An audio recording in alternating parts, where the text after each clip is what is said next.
So the Caitlin Clark and Stephanie White situation has been kind of crazy. And I'm on this channel because on the main channel, I'm talking about every individual point of this in like incredible detail of every single response. But I'm going to talk about this situation and give my full opinion on it and what I believe the outcome of this situation is going to be. And I want to start this off just like every video. It's clear that on a personal level, like Caitlin Clark and Stephanie White like each other. Like, it's very clear they do. And it's very clear both of them want to win. And we have to talk, like, and also you're not stopping, like, you're not removing any blame from, you can't take any blame away from Caitlin Clark for the reactions. Like, it's not good. I don't care what. You can be the biggest Caitlin Clark fan in the world. Caitlin could be 1,000% right in this situation, but like, I'm sorry. If you're going at your coach like this, it's not a good look. It's not a good look, no matter what. But it's this. People are talking about something, nothing, or everything. If a player and a coach get into it on the sideline, especially with a game going badly, you're probably saying, okay, it happens. When it happens twice in a week, there are issues there. And I'm not saying there are issues on a personal level. I'm not saying there are issues. I'm saying that the issues is that everyone wants to win. And I think this is the first time in Caitlin's career where it actually doesn't feel like she's... And the rookie year is different. There's no expectations. This is the first time in Caitlin's career where I stand by this, where there is I'm not going to say adversity, where she's coming back from injury. She doesn't trust her body. And teams are putting her in situations where she feels nearly helpless almost, because she's getting bad whistle. She's getting attacked in ISO. Her minutes are in a weird spot because of fouls. There's a lot of there is a very much bigger issue going on that is not necessarily caused by Caitlin or Stephanie White. It's that it's just not working. I think that's this happened twice in a week. The frustration from all parties is that whatever the Fever are trying to do is not working. Whatever they're planning on doing is not working. And look, as a coach, you're going to be angry if what your game plan isn't being executed. And as a player, you're going to be angry if you just feel like you're helpless. And I think you're seeing in a lot of interviews, because let's be real, fans have called for Christy Sides' head. Fans called for Christy Sides' head from before the first day of the season. There was no issue with fans calling for Christy Sides' head, because everybody knew Christy Sides was out of her depth. Stephanie White's a good coach. Caitlin Clark knows Stephanie White's a good coach. Stephanie White knows Caitlin Clark is a good player. Heck, she was all WNBA first team. Stephanie White is, even if we can disagree, and I do disagree, I think Stephanie White's style of coaching is making Caitlin Clark ordinary. I think it's making Caitlin Clark ordinary. Steph thinks that she's, by making Caitlin less turnover prone, less erratic, that she's going to improve Caitlin as a player. And I think it's the opposite. I think that turns Caitlin, she just becomes ordinary. But it's clear what Stephanie White in general is trying to do with Caitlin. Caitlin Clark just wants to win. And she knows that what Stephanie White's saying to her in a lot of situations is probably right. The information she's being given by Caitlin, by Steph, is probably right. And there's a respect level there because Stephanie White is a good coach and Caitlin Clark knows Stephanie White's a good coach. One of the biggest issues in this whole situation is that both parties are feeling pressure because it's not working right now. The fact is that if nothing changes, everybody knows if the Fever end up 500, one of them's gone. There's pressure on both of them because Stephanie White was brought into an organization to start winning championships. Caitlin Clark is supposed to be the baby goat.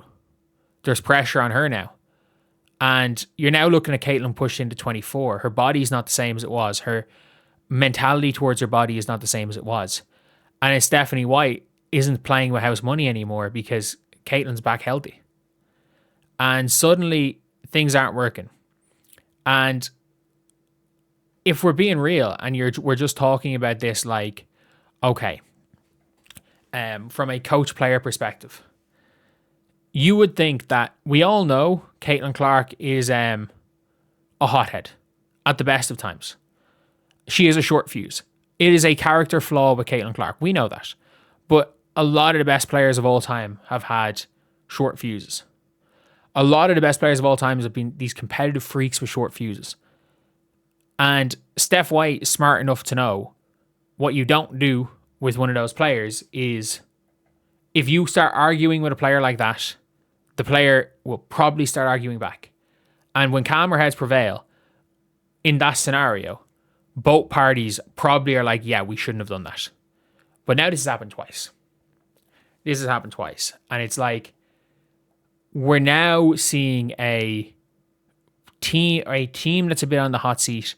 The media pressure is clearly getting to them. I have no doubt about it that Stephanie White and Caitlin Clark Stephanie White wants to win a title with Caitlin Clark as her point guard. I have no question about that. I have no question about it. Caitlin Clark wants to win a title with Stephanie White as her coach. And the fact is that these are like not even these articles are coming out because Caitlin Clark has basically just said, yeah, the media knows nothing. The media knows nothing. I'm not talking about the media hit pieces, the media calling Caitlin Clark coach killer, or the opposite side, I'm not even going to give the guy's name, initials JW of the world, painting it all on Stephanie White. And I'm going to say it's very different when we're talking about random people on Twitter or random YouTube channels versus USA Today and these networks, because there is a different standard that you're all held to. There's a different standard that someone is held to as a reporter than as a fan with a microphone. And if you hold both parties to the same standard, it becomes crazy. Like if you hold a journalist for USA Today to the same standard as you hold CC22 fan on Twitter, that's when things just go to shit. But it's one of those things now where there is pressure. For the first time, there is pressure on a coach for Indiana. Like, Steph White's not playing with house money anymore. Caitlin Clark is not effectively playing with house money.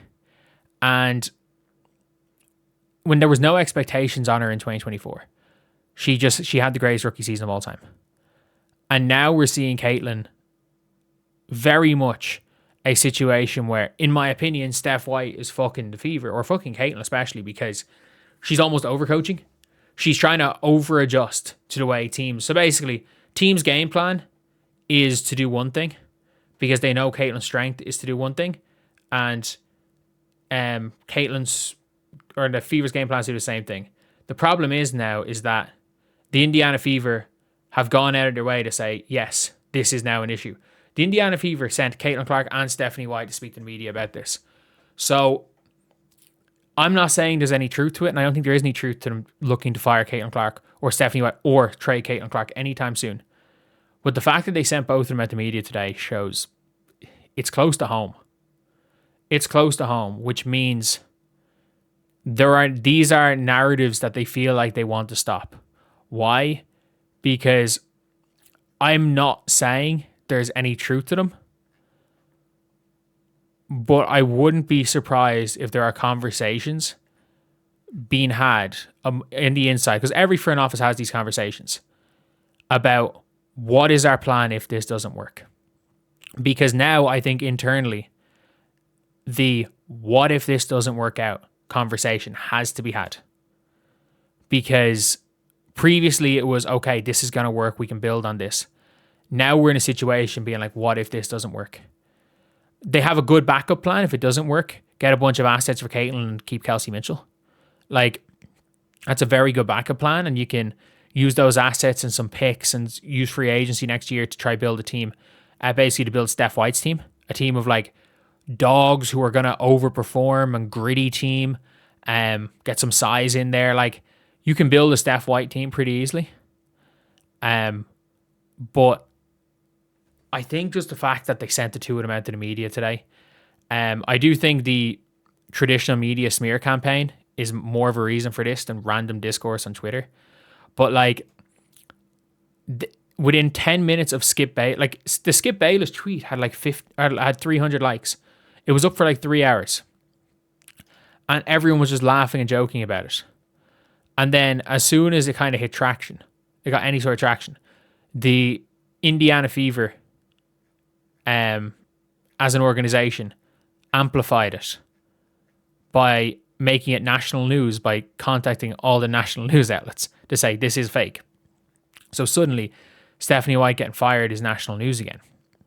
So all they did was amplify a situation. And I'm going to be real. This is somewhere between something and nothing. I would have said if nothing happened 2 weeks ago, this would be nothing. The problem is, she's already gone on Breanna in January. Steph has now argued with, or Caitlin has now argued with Steph. There's going to come a time where it's not going to be Caitlin Clark demanding out, because Caitlin is not going to demand a trade. You're not going to see, I don't think Lynn Dunn apparently doesn't even work with the organization anymore. But you're not going to see, what's her name? Like Stephanie White or getting fired either. Caitlin's not going to demand Stephanie White's gone. The more often this happens, the more often this happens, the more likely it is to see a GM, or all it needs is one of Herb Simon, Amber Cox, or Kelly Krauskopf to just say, I'm over this shit. And it's done. And the scary part about this is that this is already, for the first time, something has caused a needless distraction for the team. That they've had to basically send out people for damage control. This is the first time this has happened. Sometimes there's been bullshit with Caitlin Clark, with like Dejanay and stuff, where they've had to send Caitlin out. This is the first time they sent Lexi out, Steph White, Caitlin. It's like, this is the first time it's been team-wide damage control. And now you're looking at it and it's like, okay, this is something. And you don't want it to have to end. Like, you ideally want the Fever in the way they're currently constructed to go and win.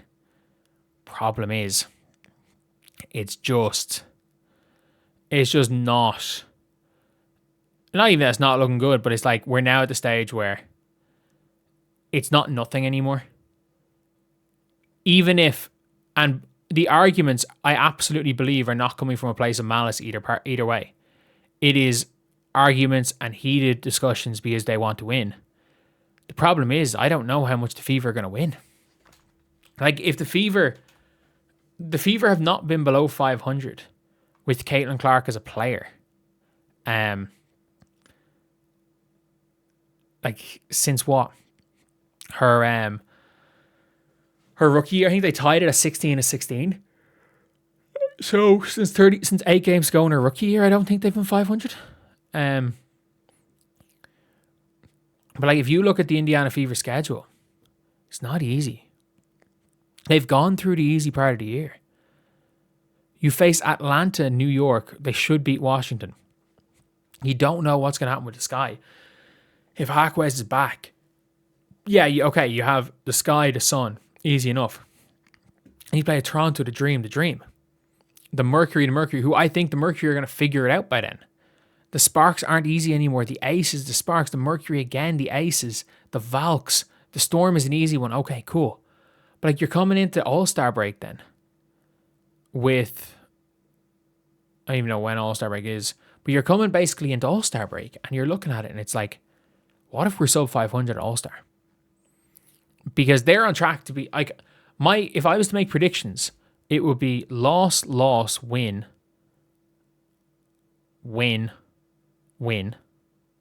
So that's in one game above 500. Loss, loss, loss, loss, loss, loss, loss, win, loss, loss, loss, loss. Like, obviously, they're going to win some of those, but on a game-by-game basis, if everyone's healthy, I don't think they're the favorites 10 games in a row. So it's now a stage where coming into the year, they'd be expected to, like, I think I had the Fever third in the regular season, and people were telling me I was low. And I said their floor was 7th. I think their ceiling is a 5th seed. I think their floor is out of the playoffs. And if it turns out that, yes, this team's fighting for the playoffs, if this team is just hanging on, the pressure becomes worse, and the social media pressure becomes worse. The traditional media writing hit pieces becomes worse. All of that becomes worse, and it becomes then goes from a very minor issue, which is two competitors being pissed off that you're losing, to a much bigger issue where you're losing so many games that everybody knows if you're losing basically every set, like if you're losing more than 50% of your games with this roster, something needs to change. Like if you are a contending team and you're not winning 50% of your games, something's seriously wrong. And something has to change, whether it's the coach going, whether it's your best player, your quote unquote best player being traded, whether it's a change in direction for your organization, whether it's a change in direction for certain players. Like anything's kind of possible right now. And look, this doesn't mean anything necessarily. And even in my videos, I'm like, I think the Fever should part ways with Stephanie White, but it's for different reasons than this. The problem is that this is what everyone's running with. And look, it's not nothing. It's not nothing anyway, because it's happened twice. And our intention's good in all parties, yeah. But you can see now there is pressure. There's pressure. For the first time in Caitlin's career, there is real pressure. Like there was no real pressure at Iowa because there was no expectations. She overachieved. This is the first time there's real pressure. And it's the first time in Steph White's coaching career in the WNBA, there's real pressure. Outside, like, I'm saying, but like, what about she made game 5 of the finals a couple of years ago. I'm like, it's very different in that scenario because, like, there was no expectations. The Lynx were meant to win. Anyway, yeah, see you guys.